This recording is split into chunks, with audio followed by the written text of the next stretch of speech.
Hey guys, what's going on? It's Twintuitive717. I am back with another reading, guys. I am here hanging with the saucy beaver and her baby, Maggie Lee, this little sassy beeves.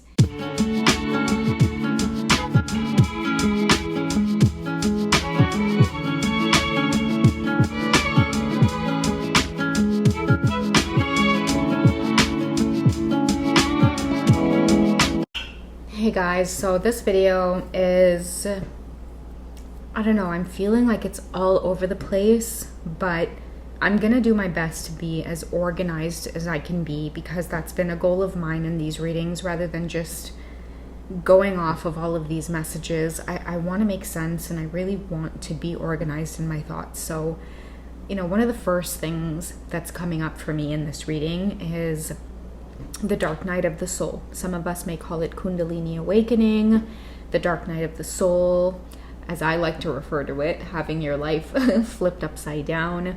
Either way, I think what I want to point out in this video is, I know what many of you are going through when you experience the dark night of the soul. I know what symptoms are felt. You feel like you're losing yourself. You feel sick to the stomach.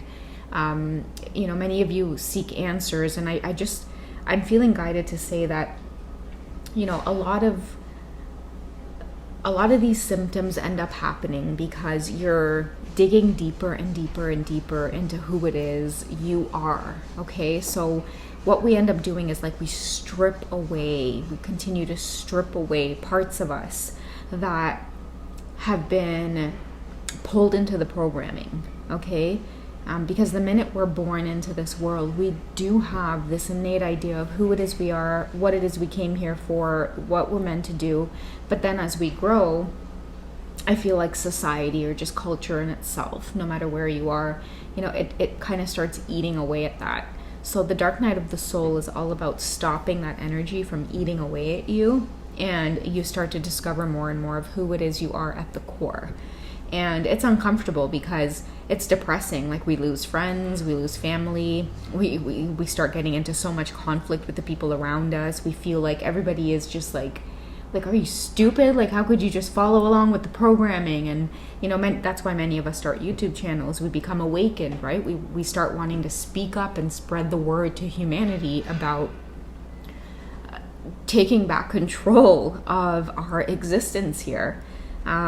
So I feel like that's why many of you, after you experience this twin flame journey, you feel very called to help the collective.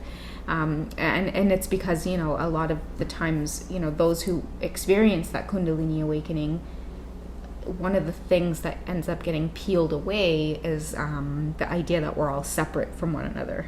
So once you lose that type of programming, you start realizing that we're one consciousness collective. And so automatically, I don't know, it's like you just feel called to, like, help others, or to help plant new seeds of consciousness. Okay, so for those of you who are having a tough time, like, you're trying to wonder, like, why is this whole twin flame journey trying to flip my life upside down? Like, the attraction to this person is painful, like the romantic feelings that you have toward them, especially if it's not reciprocated, it can oftentimes feel very painful. So just allow it, guys. It's the best advice I can give, is just allow it, but don't stay there.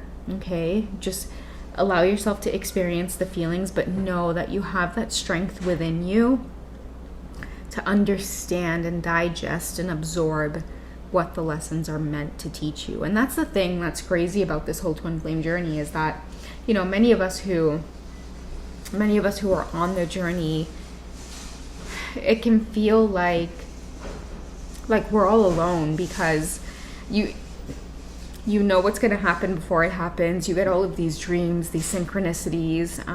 Sometimes many of you might feel like, I don't get it. Like, why all of these things happening? Like, I have so many spiritual gifts. I can hear things. I can telepathically communicate with not only my twin, but now all of a sudden I'm picking up on the energy of, like, my family and my friends and my pets. And that's another huge sign of Kundalini awakening, is that many of you will eventually start picking up on the world around you, and it'll call out to that part of you that just wants to enlighten and help. It's like, you don't have to be so stuck. You're sovereign. You're a powerful being. you know, many of us are still on autopilot when it comes to that lesson. So I'm going to go ahead and dive right into the reading. Let's find out what your best course of action is right now if many of you are going through the dark night of the soul. What's your best course of action? Maybe you're feeling betrayed by your person. There's karmic energy. You just want to pull yourself out of it. You want to be able to disengage from social media, completely detach. But what's holding you back? What's going on? Okay, so we have the scales balancing, okay, head over heart type of thing. You know, many of you are starting to feel peace with being alone. And that's how you detach, is that you find the peace within being alone, within being on your own, right? Many times when we can't detach, it's a sign that we have trouble being alone. And when you guys really dig deep into that memory, it could stem as far back as, you know, maybe you have a lot of built up or pent up memory around being alone, being lonely as a child, feeling abandoned, not feeling like you were given enough love, affection, and attention by those that were responsible for taking care of you. You know, so oftentimes it's hard to detach from our twin because we so crave and want that from them. But a lot of the times when you crave it, when you want it, you've got to balance the divine masculine energy, the divine masculine and feminine energy within yourself. You have to reparent yourself. You have to be the father for yourself, and you have to be the mother for yourself. And that's how you guys start healing. So that's what's happening for many of you. Like if you guys are experiencing the dark night of the soul, the best advice I can give you is to reparent your inner child. You step in and you hold yourself. You give yourself a big hug. And you let your higher self speak, and you say, it's okay. You come here. Be the mother that says, don't let this man take advantage of you. Be the father that says, hey, you're a beautiful woman.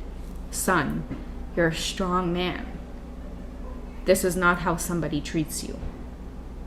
You be that voice for yourself on this journey, okay? And then you guys will really start to understand why balance between masculine and feminine energy is important, okay? Reparent your own inner child. Many of you need a big hug from yourself in order to get a grip on dealing with the missing them, yearning for them, wanting to know what they're doing every single minute of the day. It's like, who's looking out for you guys? Who's looking out for you guys while you guys are dogging after some person that's breadcrumbing you? Like, who's there for you? If nobody's there for you, then you have to be there. Right? You have to stand up and say, no, I need to be the feminine energy right now, and I need to hug the inner child part of me that is hurting and longing and misguided, chasing and running after something that is not serving them. I have to step in. Okay? We also have the 5 of Wands here. You know, for me, 5 indicates change, and I feel like it's a big change in your perspective and in your thinking. You know, this beautiful windmill, to me, like, it's about energy, right? Many of you need to take your energy back. You need to get your energy back. Okay, there's no time to sit around grieving and letting people take advantage of you and abuse you. Like, now is time for many of us to really step up and power up our energy in a way that says, hey, listen, before I focus on dogging after some man or woman, I must stop and reparent my inner child. Right? I don't know why my Trinidadian accent is coming out, but I feel like it's this very mothering energy. So if a lot of you are hurting right now, the dark night of the soul is triggering you, I want you to go into that bathroom. I want you to wipe your eyes, and I want you to look at yourself in the mirror and give yourself a huge bear hug and say, don't you worry, I'm here and I am going to take care of you. Okay? I want you to dry your eyes. I want you to straighten up that crown on your head, whether you're a masculine or a feminine, man or a woman, and I want you to smile, and I want you to know that I am here. I want you to be, oh, I don't know what that was, what that loud bang was. Sorry guys, it's a Saturday, Saturday evening? It's gonna get rowdy. Okay, summer here in Canada, Ontario.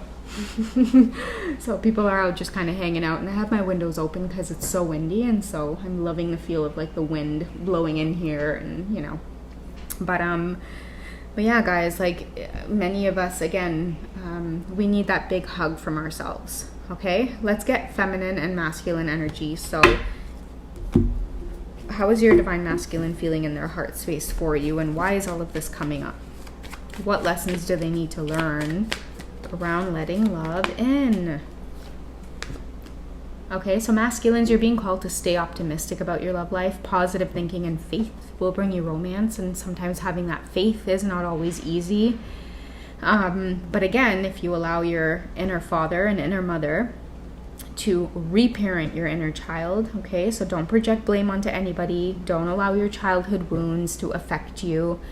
Acknowledge it, yes, but do not by any way, shape, or form allow it to say, okay, well, that's molded me into the person that I am. It's like, no, you're molding yourself into the person that you are today, tomorrow, and in the future. So you have to have a strong inner mother and inner father. I remember I shared this, like, I think maybe years ago, like I want to say like last year, maybe like the year before. But it's like that Shaggy song, and maybe Shaggy took it from an original singer, but it's called Summertime.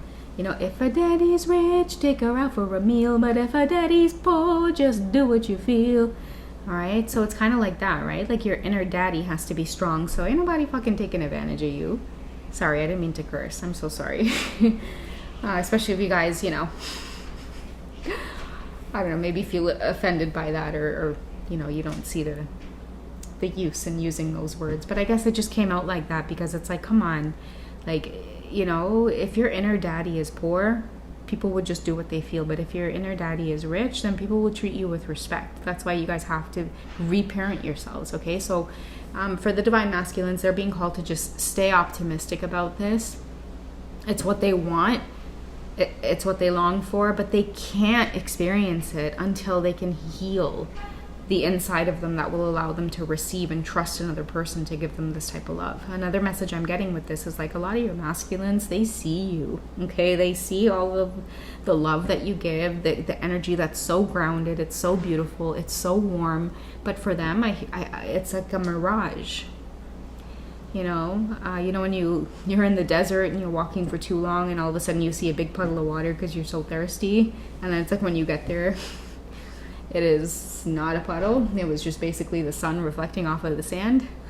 So it's like, you know, that's the energy that I'm getting. Like many of them need to see that, you know, love entering their life is not a mirage. It's something that they deserve. And if they can start thinking about it a lot more optimistically and positively, then maybe that might draw it in.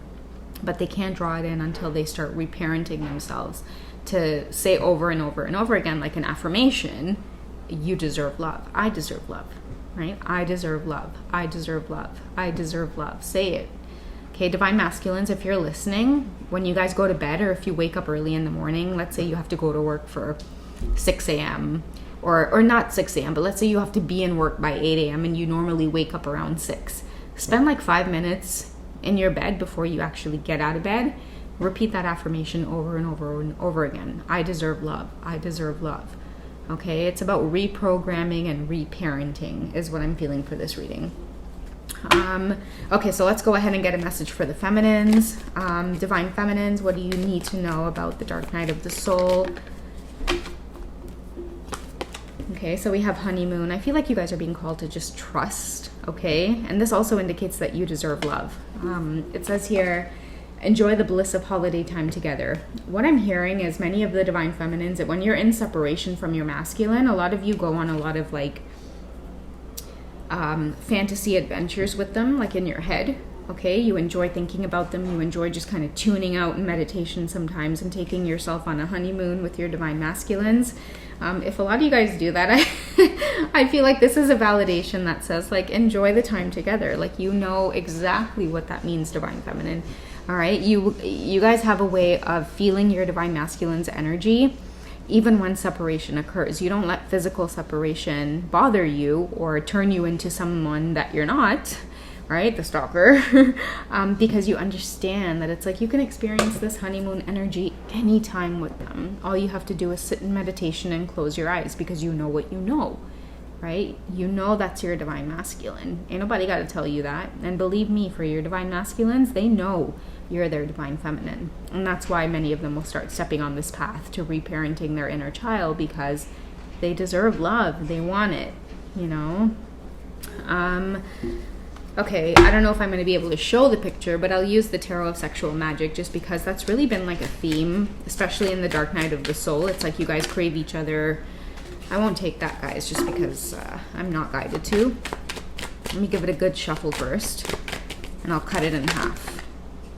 Oh, goodness. Spirit's like, oh, you ain't gonna cut that in half. Take those two that flick out. Okay, that's fine. But, you know, the message I was gonna say is that, hang on, let me rewind the video. I just got distracted when those two cards flipped out together.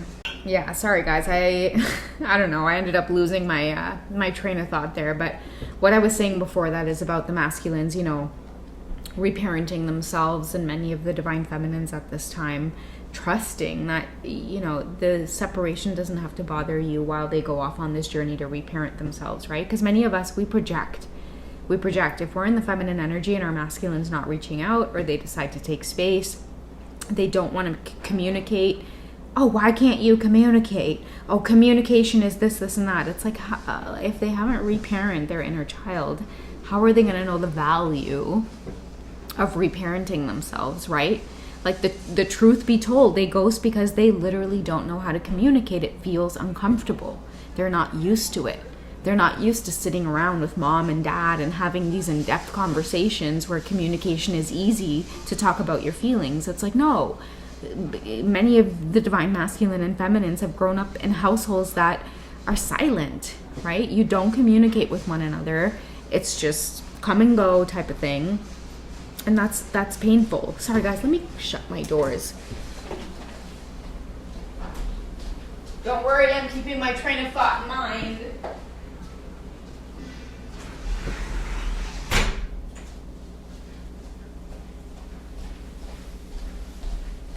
Okay guys, but yeah, like I feel like you know, many of us at this time, like it's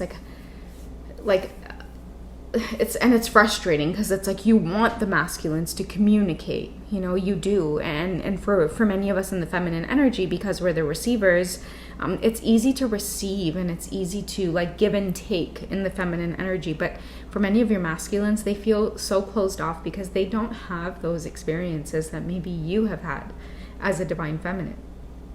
You know, I just feel like, you know, even a simple observation, for example, in my son's taekwondo class, like if the girls trip and fall during like a drill, you see like how all of the instructors respond, versus when a boy falls, right? Hey, are you okay? You're good. And the boys do, they get up quick, you know, they don't want to be embarrassed. Like, you know what I mean? Like they'll do their drills, and if they go falling down or if they get up quick. But the girls, oh, it's this, they gotta cry, and they have to have the instructors comfort them, and then a parent comes and comforts them. And so, you know, the energy is just, it's so different and it's so beautiful. So, you know, that's ideally, like, you know, what I'm getting from this reading is that, you know, there's two different agendas happening right now, but, you know, it doesn't have to mean that both of you are going to get triggered by separation right now, or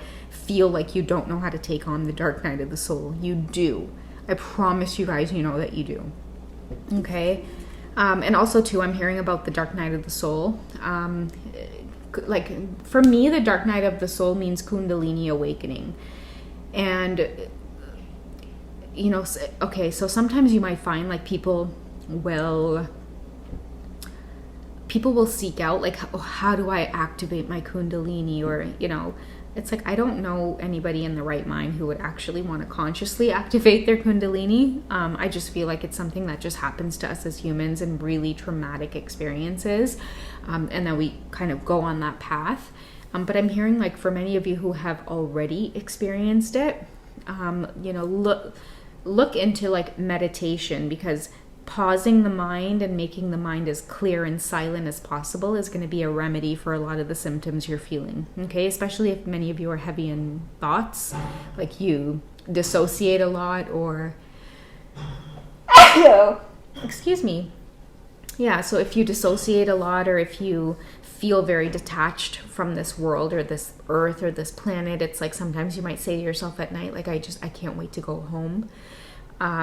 You got to ground yourself. Okay, you have to ground yourself and know that you're capable and you can do this. And again, reparenting that inner child, stepping up and saying, I am here.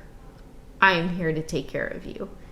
Okay, whether it be that mothering energy or that fathering energy, You look at the part of you in the mirror again that's crying and say, I am here. I'm here to help you. Okay, so I'm going to end off the reading, guys. I feel like I'm just kind of going off all over the place now.